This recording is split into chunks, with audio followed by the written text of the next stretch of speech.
नमस्कार दोस्तों, मैं भरत गुप्ता एक बार फिर से अपने इस छोटे से channel Bharat Gupta help desk में आपका स्वागत करता हूं। हम अभी तक रहीम दास जी के दोहे पढ़ रहे थे, उसका 2 भाग हमने देख चुका है और अगर आपने नहीं देखा है तो आपको प्लेलिस्ट में मिल जाएगा, वहां पर जाकर आप देख सकते हैं।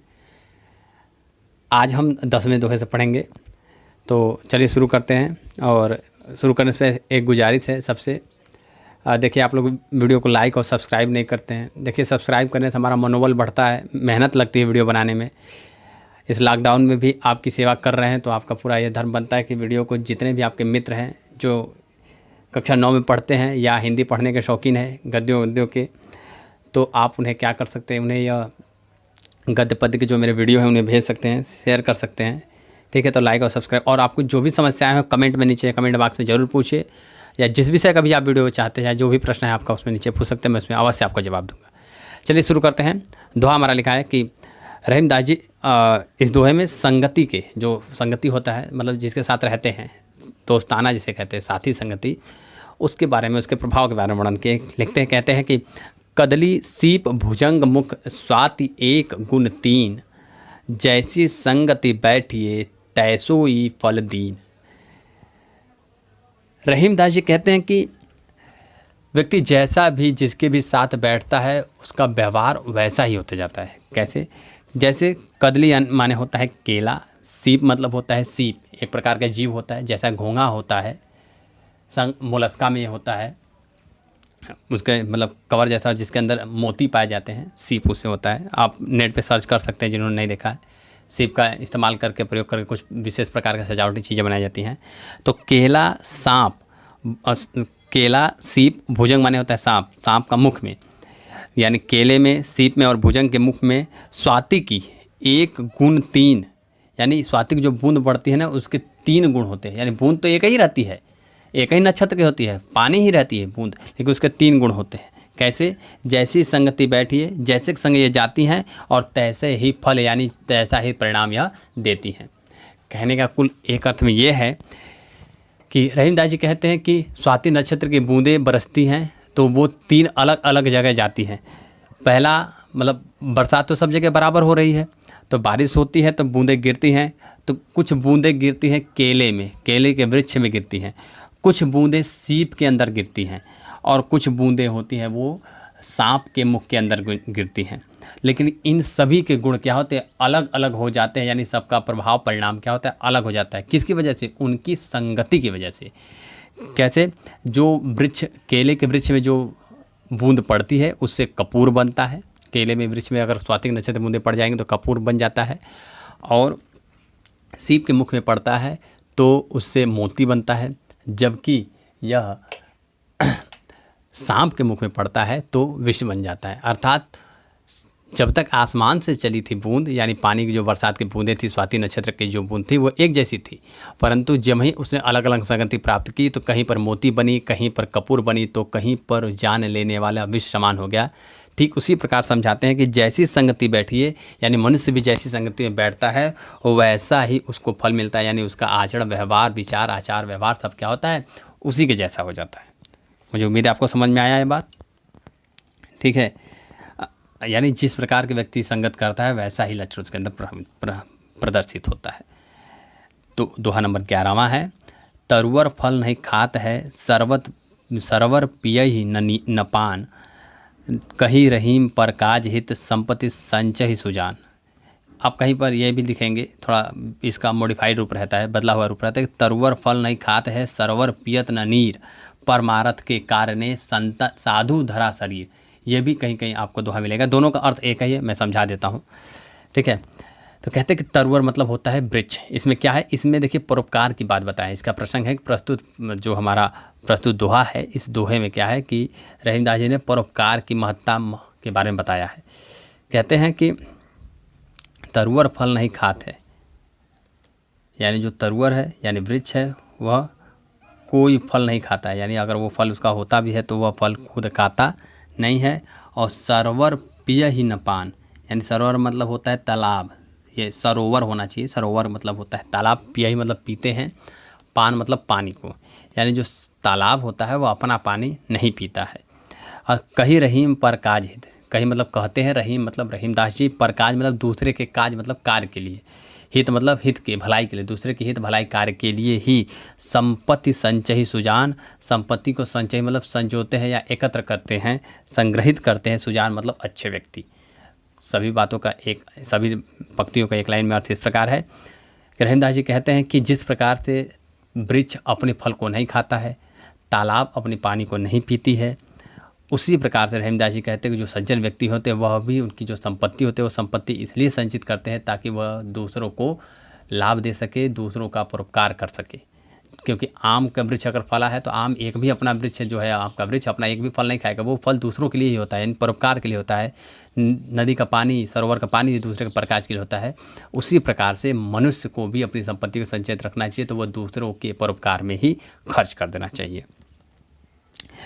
12वां श्लोक है, रहीमन देखी बड़ेन को लघु न दीजिए डारी, जहाँ काम आवे सुई कहाँ करे तरवारी। बताते हैं, कहते हैं इसमें देखिए किसी के लघुता और सूक्ष्मता पर या किसी के बड़ेपन, छोटेपन, कद पर, आकृति पर, रूप रंग पर कभी भी कटाक्ष नहीं करना चाहिए, या किसी को भी रूप रंग आकृति से जज नहीं करना चाहिए, फैसला नहीं लेना चाहिए। वो बताते हैं कि यहाँ पर किसी का बड़प्पन जो होता है उसकी आकृति आकार से नहीं होता है। समझा रहे हैं कि समय और आवश्यकता के अनुसार कब किसका काम पड़ जाएगा आपको कुछ नहीं पता। कहते हैं कि रहीमन देख ही बड़ेन को, रहीमदास जी कहते हैं देखे मतलब बड़ेन मतलब बड़ों को देखकर। जब आप बड़े बड़े लोगों को देखें तो लघु न दीजिए डारी, डारी मतलब होता है फेंकना या तिरस्कार करना। या जब आप बड़े किसी चीज़ वस्तु को देखें तो छोटी वस्तुओं को भूल ना जाए या उनको फेंक न दे। कोई आपको बड़ी चीज़ मिल जाए तो आप छोटी वस्तु को फेंके ना, क्यों? क्योंकि ठीक उसी प्रकार जहाँ काम आवे सुई कहाँ करे तरवारी। मतलब कहते हैं कि जहाँ पर काम आवे मतलब आती है, सुई मतलब सुई, जहाँ पर सुई का काम होता है यानी बटन लगाने का काम सुई होता है, कहाँ करे तलवारी, वहाँ पर तलवार काम नहीं करती। यानी छोटे का काम छोटा ही करता है, बड़े का काम बड़ा ही करता है, यानी जिसका काम जो है वो वही करेगा। कहने का तात्पर्य है कि अगर आपको तलवार मिल जाए तो आप सुई को फेंक मत दीजिए, क्योंकि अगर बटन लगाने का काम होगा तो वो सदैव सुई ही करेगी, तलवार से आप बटन नहीं लगा सकते। अर्थात बड़े और छोटे में किसी भी प्रकार का फ़र्क नहीं है, सबकी उपयोगिता समान है, बराबर है। किसी के भी रूप रंग आकृति और आकार को देखकर हमें क्या करना चाहिए, उसका तिरस्कार नहीं करना चाहिए, भुलाना चाहिए। इस पर एक तर्क ये भी, कुछ लोग रंग से लोगों का मजाक उड़ाते तिरस्कार करते हैं। जैसे कोई लोग कहते हैं सांवला रंग होता है, काला रंग होता है, काले रंग को अशुभ मानते हैं कुछ लोग। अगर ऐसा कुछ हो जाएगा तो आप जीवन पर्यंत काले रंग से अगर दूर रहेंगे तो आप जीवन व्यतीत हो जाएगा आपका, लेकिन कभी भी आप गुलाब जामुन का स्वाद नहीं ले पाएंगे, जामुन एक जो फल होता है उसका स्वाद नहीं ले पाएंगे। तो इसी प्रकार हमें कभी भी किसी की महत्ता का उसके बड़ेपन छोटेपन से तुलना नहीं करना चाहिए। 13वां श्लोक है, 13वां श्लोक में कहते हैं, यो रहीम सुख होत है बढ़त देख निजगोत, ज्यों बड़री अखिया निरखी आखिन को सुख होत। देखिए आपको जो भी श्लोक न समझ में आए आप कमेंट में नीचे बता दें, मैं उसका अवश्य से आपको दोबारा से या तो मैं आपको कमेंट में समझा दूंगा या तो उस पर दोबारा मैं वीडियो बना के ले आऊँगा, जहाँ भी आपको समस्या हो।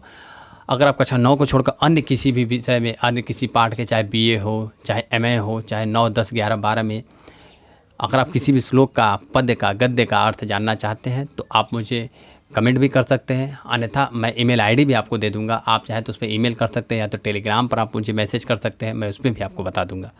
कुल मिलाकर मैं आपकी सेवा करना चाहता हूं, बस आपसे एक छोटी सी आशा ये करता हूं कि आप मेरे चैनल को शेयर और सब्सक्राइब करना नहीं भूलेंगे। अगर आपने अभी तक सब्सक्राइब नहीं किया है तो अवश्य सब्सक्राइब कर लें। देखिए लिखा है कि दोहा में बताते हैं कि व्यक्ति को असली सुख, व्यक्तिगत सुख अपने परिवार की वृद्धि को देखकर होता है। कैसे? यो रहीम सुख होते, यो मतलब जो, यो मतलब जो या इस प्रकार जो होता है, सुख होता है बढ़त देख निज गोत, निज मतलब अपना, गोत मतलब परिवार, यानी जिस प्रकार अपने परिवार को बढ़ता हुआ देखकर जो सुख होता है, ऐसा सुख संसार में कहीं नहीं होता है। उसी के बारे में समझा रहे हैं कि अगर कोई व्यक्ति, जैसे आप हैं, आपका पुत्र हुआ, बहुत खुशी हुई कि आपका परिवार बढ़ा, अगर आपके पुत्र का पुत्र अगर आप देख लेंगे तो आपको वो जो सुख मिलेगा वो कहीं नहीं मिलेगा। वही समझा रहे हैं, कहते हैं कि जो रहीम सुख होते हैं, यानी रहीमदास जी कहते हैं कि वैसा सुख जो अपने परिवार को बढ़ते हुए, सुख देखते हुए, वृद्धि करते हुए, विकास करते हुए होता है, वो कभी नहीं मिलता है। किस प्रकार? ठीक ही सुख उसी प्रकार होता है कि ज्यों बड़री अखिया ने रखी, बड़ी मतलब बड़ी, अखिया निरखी मतलब, निरखी मतलब देख कर, ज्यों बड़ी बड़ी आँखों को देख कर आखिन को सुख हो, यानी आँखों की शोभा उनकी बड़ेपन से होती है। छोटी आँखें किसी को पसंद नहीं होती। तो जिस प्रकार बड़ी बड़ी आँखों को देखकर आँखों की शोभा होती है, आँखों को सुख होता है, ठीक उसी प्रकार अपने परिवार को देखकर ही अपने आप को सुख महसूस होता है या सुख का अनुभूति होती है। अगला दोहा है और इस पाठ का ये आखिरी दोहा है। कहते हैं, रहीमन ओछे नरन ते तजो बैर और प्रीति, काटे चाटे स्वान के दूहु भांति विपरीति। ये बहुत सुंदर श्लोक है और मैं यह श्लोक आप सब लोगों को रिकमेंड करता हूँ। यह श्लोक मेरे हृदय के बड़ा पास है और इसका जीवन में हमें आचरण भी करना चाहिए। कहते हैं रहीमदास जिसमें बताते हैं कि जो नीच और तुच्छ व्यक्ति होते हैं, मैं जाति की बात नहीं कर रहा हूँ, देखिए जाति कुछ नहीं होती, न कोई जाति नीच होती है, ठीक है, बल्कि हर जाति में लोग नीच होते हैं। किसी की जाति नीच नहीं होती है, व्यक्ति नीच होता है, ठीक है। मैं ब्राह्मण हो, वैश्य हो, शूद्र हो, क्षत्रिय हो, किसी भी जाति के लोग हो, मैं उन सभी लोगों को महान मानता हूँ, लेकिन अगर उनके कर्म अच्छे नहीं हैं तो उनकी जाति उच्च या नीच नहीं होती, वो ही नीच होते हैं।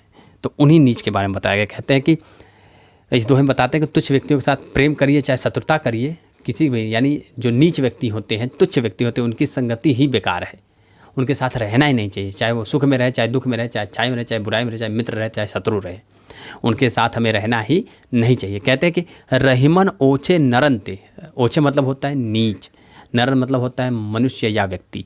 रहीमदास जी कहते हैं कि जो नीच व्यक्ति होते हैं उनको क्या कहेंगे, ते मतलब उनके तजो बैर और प्रीति, तजो मतलब छोड़ देना चाहिए, बैर मतलब दुश्मनी, और मतलब और प्रीति मतलब प्रेम, यानी उनसे प्रेम और दुश्मनी दोनों ही क्या करना चाहिए, छोड़ देना चाहिए। किस प्रकार कि, क्योंकि कहते हैं आगे कि काटे चाटे स्वान के तुहु भांति विपरीति।